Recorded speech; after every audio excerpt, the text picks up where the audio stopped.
What's up, guys? Welcome back. Charge the Game podcast. And man, oh man, was this a battle. What a great game, man. I got so much to get into this, guys. We're about to get in here. I lost my voice a little bit, man. I just left the bar. I'm making this video right now because the Cowboys are getting their arse kicked, okay? And it makes me happy. But right now, we got to discuss what's going on in Philly, man. What we just saw go down at the Superdome in New Orleans.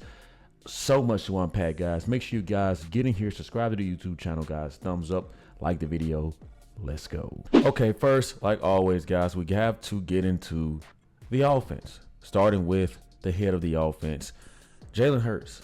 Some good, some bad, but overall, a lot of inconsistent play for me. Jalen Hurts, brother to brother. I keep telling you this. You pissing me off. I get it. The ladies love Jalen Hurts. He's a brother, right?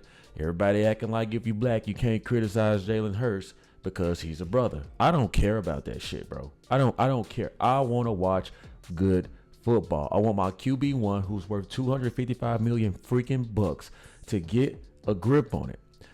Where is your competitive spirit? You can't keep going out here thinking that you're too cool, GQ with the Kenny Griffin earring, Michael Jordan and shit, whatever.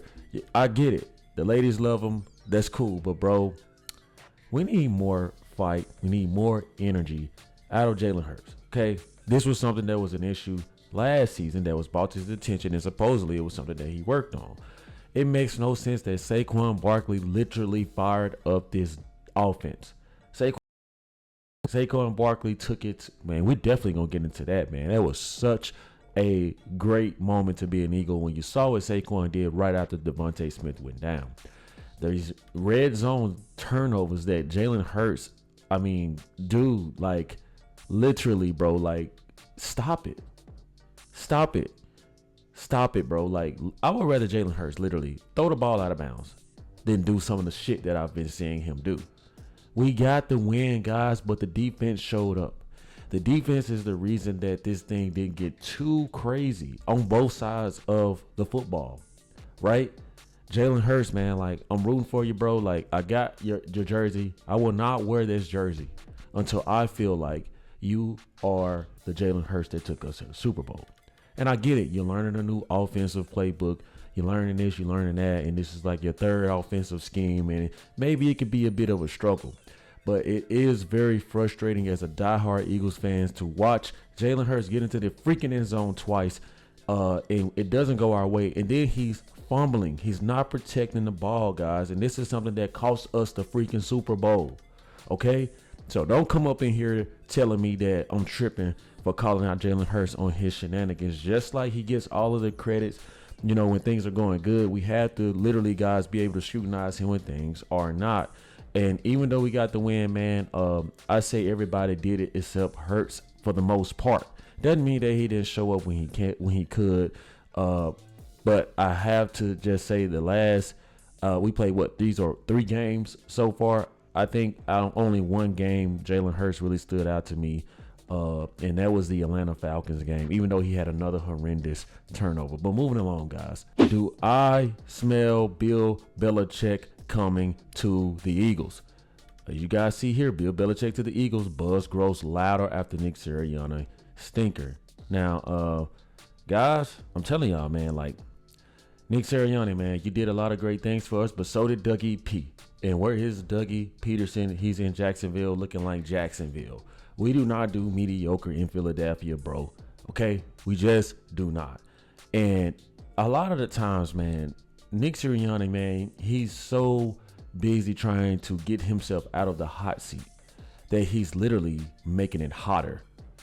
Literally. What are you doing, bro? Like, kick the freaking field goals. They are literally giving us points. We could have been up 6-3 before the half. Easily. But what does Nick Sirianni do?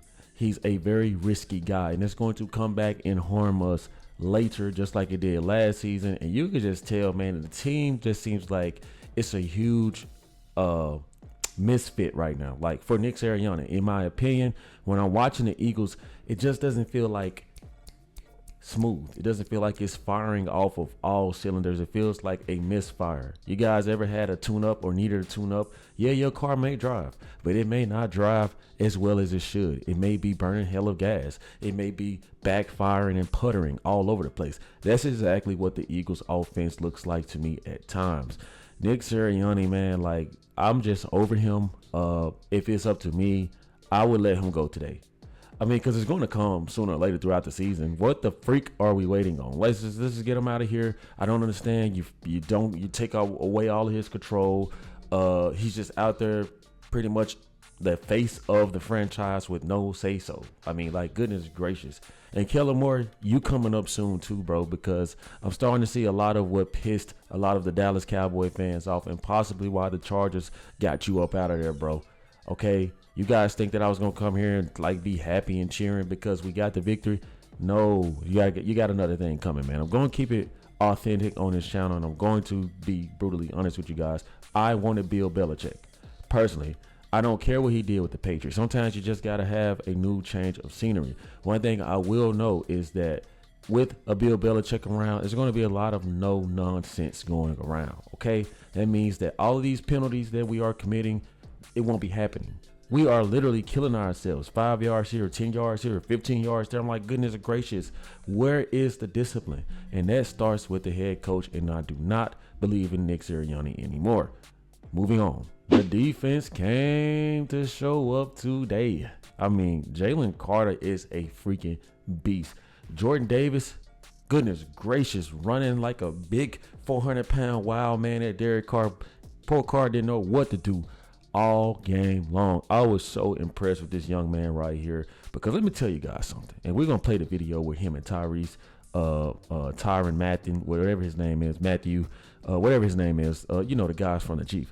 We're going to play where they kind of got into it, and we obviously know. We're going to get to the good part, y'all. Y'all just stick with me. We're going to get to this Devonte Smith shit, okay? But Jalen Carter, man, I see a guy taking on that Fletcher Cox, like, veteranship. You know what I'm saying? Like, this guy seems like he's serious. I know he had the little incident coming out of college. The guy is a freak of nature. I'm talking about compact. You can see this guy's genetics, and he's a big guy, okay? You can see how strong he is. He gets up, he's throwing people off of him. He's a big kid with super strength, okay? The guy is phenomenal. Kudos to the defense, man. The defense showed up like crazy today. I was thoroughly impressed. We saw what happened last week, and that was no nonsense. I don't know what happened. Maybe we were looking ahead at this game to become more physical.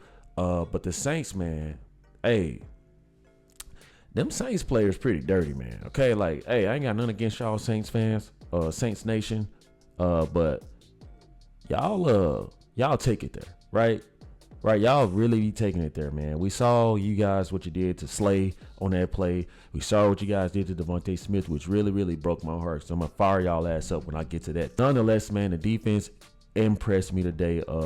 CJ Gardner-Johnson needs to kind of calm down a little bit, but the guy is just an explosive. He's like the Westbrook far as energy on the field. He has that Russell Westbrook energy, and we need that. Don't really have too much to say about our defense. Let's look at this with Jalen Carter, as he got into it with some of the Saints fans, taunted them, and got into it with some of the Saints players. Lattimore and all those guys, and Big Tom is trying to keep. Now this is insane to me, bro. Like, I get it, you from Louisiana and all that, Tyron Matthew, but bro, there's nothing you can legit do with this dude. I mean, the guy is just, I'm sorry, dude, and I'm in pretty good shape, bro. I listen. You gotta pick up a few weapons, and you're gonna need a few more buddies. That's nonsense to even think that you were gonna be able to. Come on, it sounds like he was saying like, come here, bro. You don't want that. You don't want that, Tyron Matthew. I get it. You're home. New Orleans is your home, but on that field, man to man, Jalen Carter will wipe the floor with your ass, dog. Like, and it's not even me being an Eagles fan. It's just me, like, bro, come on, dog. Like, stop. Now let's get into the drama of what went down. We already saw the concussion, starting with Lane Johnson, man. This is my guy here, man. Super good guy, man. You can count on this guy when you're in a dog fight, and it sucked. He was over there throwing up, vomiting and shit. I mean, these concussions in the NFL are serious, guys. So hoping that my guy Lane Johnson gets it together. They help him to recover. I'm hoping that he clears concussion protocol, guys, because we are definitely going to need him going forward. moving along. All right, brace yourselves. Now, guys, this is the Devonte Smith play. And I want to say something before I even play this. This really broke my heart because we don't have a rivalry with the Saints. This is interesting, guys, because I think that this could potentially turn into a rivalry sooner or later, man, because there was a lot of energy in this game, a lot of bad blood in this game. Seriously. Now let's look at this play here. Now, guys, what was this? And if you guys really pay attention, Devonte Smith literally passed out. Like, this really pissed me off, man. If you guys look here, Devonte Smith is asleep. He's literally asleep. This fat motherfucker. What is this, Boyd 97? This fat, oh my gosh, I'm trying to keep it together, guys, because this really pissed me off. This fat motherfucker, I'm sorry, I lost it again. This fat motherfucker right here comes in power drives all of that 400-pound massiveness into a guy that's literally $160 wet, soaking wet, $160, if that. I'll give him $180. Maybe he's $180, okay? But in the NFL world, man, Devonte Smith is very small, man. The whistle was being blown, and this guy still was, he just couldn't help himself. Look at this. This is crazy. This is crazy, man. Devonte Smith, it seems like he was gone for a few seconds until he, kind of woke himself back up, man. And this is where you saw like a lot of the bad blood start to spew, because this was just certainly uncalled for. I don't get it. I don't understand like why this guy felt like he had to do this. But you know what? When a team wants to send a message, they're going to do it in the best way they can and hope that they do not get caught, which this was blatant. But you know what? I feel like they got tired of just nothing was happening for either team, right? Nothing was happening. They tired of the back and forth. Every time they got, like a 3rd and inches or 4th and inches, we would end up getting more yardage. And these dirty ass defensive players couldn't take it. They just couldn't take it. This guy needed to get ejected. Definitely needs to get fined. And if I'm any type of coach over there, man, this is not allowed. Because this guy, Devonte Smith, man, he has a family to go to as well. Just like your fat ass, you have a family to go to. This is just uncalled for, bro. Like, what are you thinking, man? Now we lost A.J. Brown. Who knows how long concussion protocol will even last for Devonte Smith. I'm hoping that he can play as soon as possible, but I definitely want him to recover. But something beautiful happened after this, guys. Sequon Barkley took it personal and stood on business. Now, if you guys ever played NFL Street 2, NBA Street Volume 1, 2, 3, this was a game breaker. This is exactly what happened after Devonte Smith went down. Sequon Barkley just charged up, turned Super Saiyan 3. Check it out. Here's Barkley. Saquon Barkley. Saquon Barkley's the guy. He's going to take it. Touchdown from 65. Yes, sir. Yes, sir. And guys, I don't think you understood the magnitude, what happened before and after Saquon did this. Saquon Barkley is like, he was so mad at the hit that Devonte Smith took. It's like he literally said, you know what? I got y'all. I got you, Devonte Smith. And these are the type of dudes that I want to be in a foxhole with. I want to be in a foxhole with people like this, because that lets me know that you genuinely have love for me. And Saquon Barkley, I don't know if you saw, he was seething. Like, he was shaking. He had his fist balled up. He's like, even when he sat down after he scored, he was just like in that mode, like, yeah, we need to leave him alone, because he definitely unleashed. And that's exactly why I'm calling Jalen Hurts out, because this type of energy is what we would love to hear from our QB1 and C, right? And I get it. He goes out there. He has to more of a polished role, more of a political role. But it just seems like at times, like, to get your team going, sometimes you got to get off character a little bit. Sometimes you got to be insane. And when I saw this, I saw like game breaker. You saw it in Tom Brady. Tom Brady gets mad. He goes psycho. It's like a rage that makes him perform better. And Saquon Barkley seeing his brother go down, man, that's exactly what happened. So shout out to Saquon Barkley for being the man in all 3 games. That's right. All 3 games, even though he dropped the pass against the Falcons. The guy showed up for us in this game, man, and the guy has been literally the offense. So even if he does fumble here and there, even if it is in a critical moment, guys, we have to be honest with ourselves. This guy has kept us in the fight. Seriously. So shout out to you, Saquon Barkley, and shout out to you for igniting the Eagles and having our teammates, Devonte Smith, having his back. Our wide receiver too, man. We love you for that. Moving along. Last but not least, the hidden gem here is Dallas Goedert. For some reason, they are utilizing him the way that they should be utilizing him all game. He does good with blocking. Don't get me wrong. He's very tough. And I think that he's a guy. The dude's a guy. Shout out to Dallas Goedert, man, for showing up, bailing us out with so many big plays, man, and getting us down there. And honestly, guys, I feel like he could have scored that touchdown when he got all of those yards. He tried to do too much, and he really should have just kept going and fought until the end. I think he could have got that, man. But nonetheless, guys, we got the win. So shout out to this week's performance. The defense did their thing. Offense, we still got some things to talk about, but we did have a lot of key players. Weigh in with your thoughts, comments, and concerns, guys. I would love to hear them. Thank you guys for watching. Subscribe to the YouTube channel. If you are Philly Nation, make sure you subscribe here. Tap in. Let me know your thoughts. I will see you in the next one. Peace. Yeah.